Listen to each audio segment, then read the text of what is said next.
Aman Benson. Le journal des stratèges. Boris Kalt.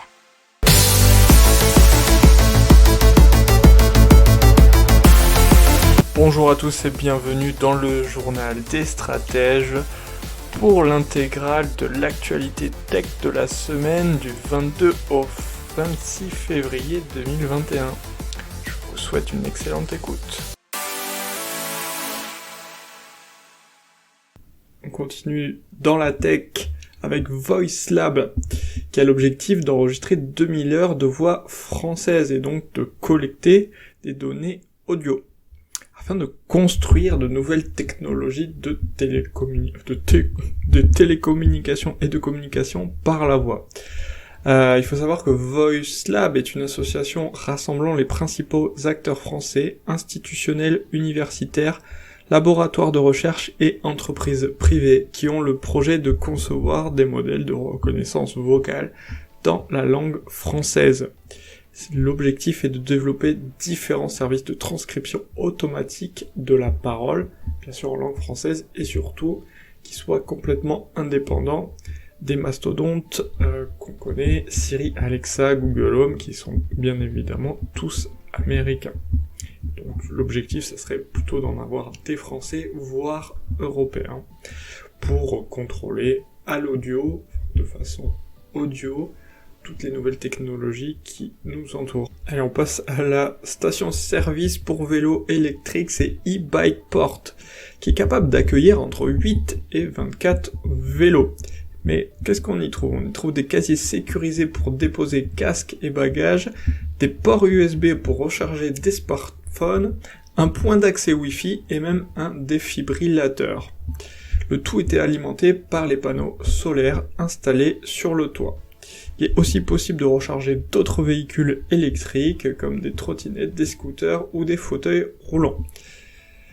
Alors, il est possible, pour protéger les objets déposés, un système de vidéosurveillance connecté au réseau 4G est relié au service de police. S'il y a un manque de soleil, il existe des batteries tampons d'une autonomie d'une dizaine de jours. Pour l'instant, il y a 2 stations en France, l'une à Limoges et l'autre au lac de Saint-Pardoux dans la Vienne. Alors, il faut savoir que la start-up vise une clientèle de collectivités ou d'entreprises qui pourrait même amortir le coût grâce à de la publicité diffusée sur un écran intégré. Dans les technologies, donc Netflix, qui lance une nouvelle option accessible depuis l'onglet téléchargement de son application. Le service de streaming téléchargera automatiquement des films et des séries susceptibles de vous intéresser. Alors, l'utilisateur n'a qu'une seule chose à faire, dire combien de stockage peut être alloué au téléchargement automatique, et ensuite, ils se le recevront automatiquement. Alors, ça peut être 1, 3 ou 5 gigaoctets.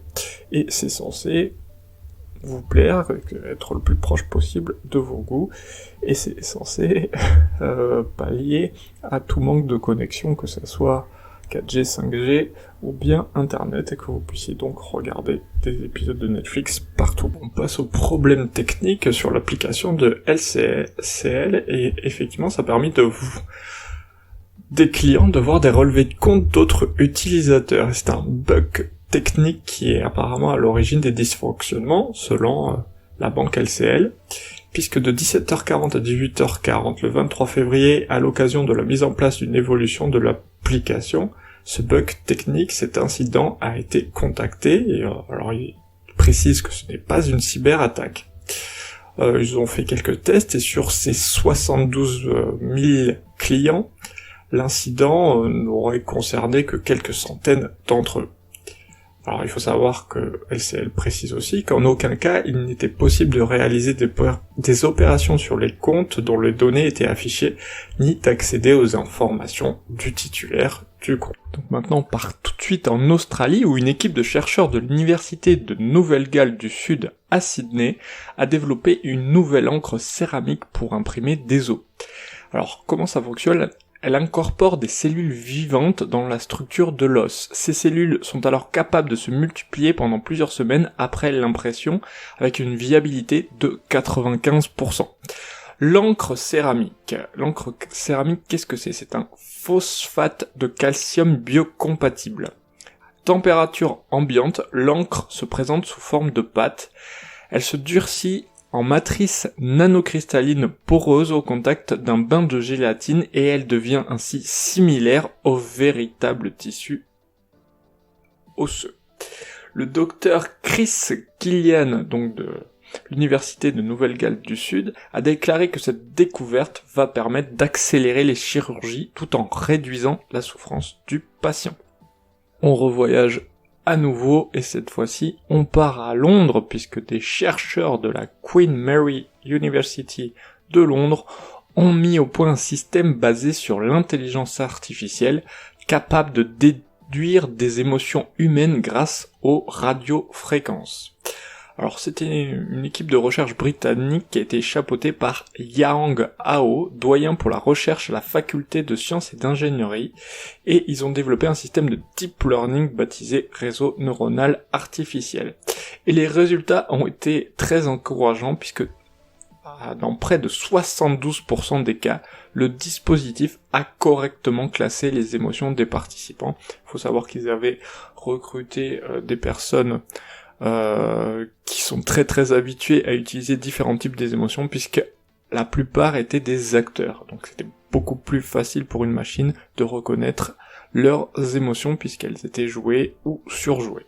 Allez, dans la tech, un petit mot sur une application qui s'appelle Image Colorizer qui a 4 solutions à base d'intelligence artificielle pour restaurer les photos anciennes, notamment AI Repair, pour restaurer et réparer les images endommagées.